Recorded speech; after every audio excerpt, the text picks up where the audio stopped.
ఎక్కడో ఏదో జరిగితే మాట్లాడే పవన్ కళ్యాణ్ సనాతన ధర్మాన్ని కాపాడుతానన్న వ్యక్తి ఈరోజు తిరుమలలో ఇన్ని అపచారాలు జరుగుతుంటే, ఇన్ని ఘోరాలు జరుగుతుంటే ఎందుకు మాట్లాడటం లేదు? ఆ తప్పు చేసిన వాళ్ళని శిక్షించమని ప్రభుత్వాన్ని ఎందుకు నిలదీయలేదని నేను అడుగుతున్నాను. ఇదేనా నీ చిత్తశుద్ధి?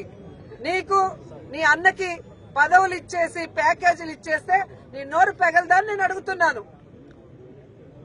ఈరోజు కూటమి ప్రభుత్వంలో నువ్వు కూడా ఉన్నావు, సనాతన ధర్మాన్ని కాపాడుతానన్నావు. మరి ఈ విధంగా సనాతన ధర్మంలో గోమాతల్ని ప్రతిరోజు పూజించే మనము ఈరోజు వాటిని ఒక దుస్థితికి తీసుకొచ్చి అవి చచ్చిపోతుంటే దానికి కారణమైన వాళ్ళని శిక్షించండి, గోవుల్ని కాపాడండి అని బాధ్యతగా ఒక ఎక్స్-టీటీడీ చైర్మన్ గారు మాట్లాడితే ఆయన మీద కేసులు పెడతాం, ఆయన్ని నిర్బంధిస్తాం, ఆయన్ని అరెస్ట్ చేస్తాం. ఇదా మీ చిత్తశుద్ధి? ప్రజలందరూ గమనిస్తున్నారు. కలియుగ దైవం వెంకటేశ్వర స్వామితో పెట్టుకుంటే ఎలా ఉంటుందో ఆల్రెడీ చంద్రబాబు నాయుడుకి తెలుసు. పవన్ కళ్యాణ్ కూడా ఈ మధ్యలో కొంచెం రుచి చూశాడు. కాబట్టి ఎప్పుడు దేవుడితో పెట్టుకోవద్దండి, దేవుడి విషయంలో అపచారాలు చేయొద్దండి. నిజంగా తిరుమల విషయంలో ఎవరు తప్పు చేసినా, ఎంత పెద్దవాళ్లైనా కేసులు పెట్టండి, జైల్లో పెట్టండి, శిక్షించండి. అంతేగాని జరుగుతున్న వాటిని నిరూపించిన వ్యక్తిని ఈ విధంగా తప్పుడు కేసులు పెడతామని నిర్బంధించి భయపెడితే ఎవ్వరు కూడా ఇక్కడ భయపడే పరిస్థితి లేదు అని కూడా ఈ సందర్భంగా తెలియజేసుకుంటూ ఇప్పటికీ అదే మాట మీద ఉన్నాం. మీరు చెప్పినట్టుగా కరుణాకర్ రెడ్డి గారు ఒక్కరినే రమ్మన్నా వస్తారు, మమ్మల్ని అందరినీ రమ్మన్నా మేము వస్తాము.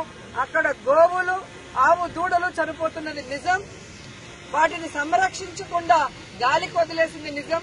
వాటిని సంరక్షించాలి, ఆ గోవుల మరణానికి కారణమైన వాళ్ళని శిక్షించాలి, అరెస్ట్ చేయాలని కూడా డిమాండ్ చేస్తున్నాం.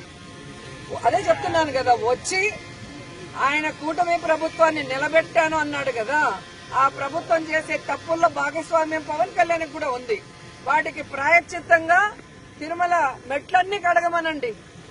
ఆ రోజు కడిగాడు కదా, తిరుమల లడ్డూలో ఏదో జరిగిందని అబద్దాలు వీళ్ళే చెప్పి వెళ్లి దుర్గమ్మ మెట్లు కడిగారు కదా.